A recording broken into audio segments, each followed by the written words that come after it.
Robert Henderson, Henderson's Land, Super Steer. I'm Bill Gare. I write technical articles for Trailer Life and Motorhome Magazine. And today we're riding in a 2015 Parkland, about a 40-foot fifth wheel, and we're experiencing what it's like to ride back in the back of this thing on a typical Oregon back road.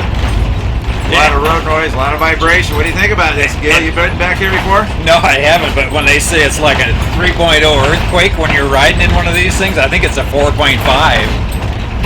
And this is not a horrible road, but the suspension, you can literally feel that this thing maybe has an inch and a half of travel, if that's, you can feel that bump there, and that wasn't a real bad bump. No. This road's actually fairly decent shape, really. So you can imagine what it'd be like on a bad road or hitting a railroad track or something. And keep in mind, this thing does come with OEM shock absorbers, but they mount them at about a 45-degree angle, and they probably do nothing. They need to be somewhere around 20 to 30 degrees to be real effective. And it does have the rubber equalizer on it as well, so this is supposed to be an upgrade. Yeah, and these tiny rubber equalizers really don't do anything at all. It would take something around 6 or 8 inches to give any kind of give at all when a piece of rubber is like this big. Well, it's in order to support this kind of weight, it's just got to be a hard piece of rubber, so it's more for looks than anything. Yeah. Well, I can imagine how much wear and tear from all the constant shaking and vibration. It's amazing these things last as long as they do when you figure out all the vibration going on back here. And this gentleman's a full-timer, so this is a year old, and he's already got 10,000 miles on it. So and you can hear what's going on in here, so you can imagine the damage it's already been doing. Yeah. That's why I tell people, you got to ride back sometime and see what it's like to ride in your trailer. And that's why we recommend doing some of the suspension. And virtually every archaic leaf spring suspension needs something done with it. They're so archaic and so old school and there's a lot of options out there, so we're going to explore one of them. Yeah, a new one today we'll be checking out is a Liberty Rider. It's a slipper spring, so it's a design that's been around for a long time, but it hasn't really been experimented with on the passenger, the typical fifth wheel RV. So we're looking forward to seeing what's going to happen. Lots of room for improvement, wouldn't you say?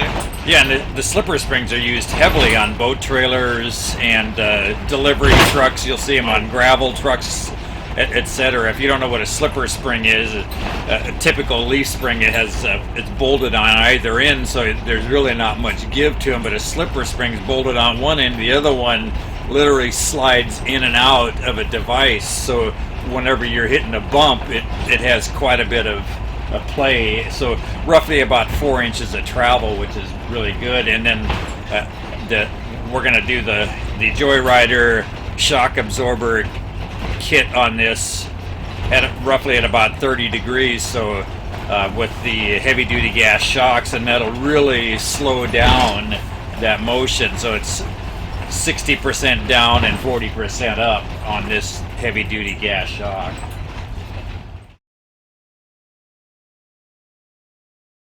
Okay, we've got the Liberty Rider installed now with the Joyrider shock system. And we're out giving it the initial test drive. I can feel a big difference already. What do you think, Bill?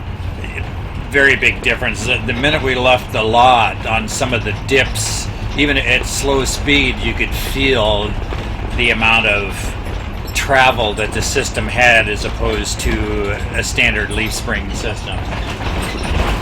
Now we're still feeling some of the sharp-edged bumps. There's no way to get away from that, but it's when you're hitting the dips and the major changes in the highway, you can really feel how it moves up and down rather than just a major clunk.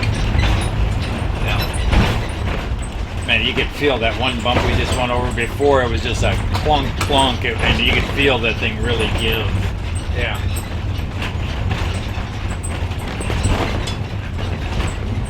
Well, we just got back, and back in the back of the rig, it's definitely smoother. We felt it right away. A lot see, not near as harsh.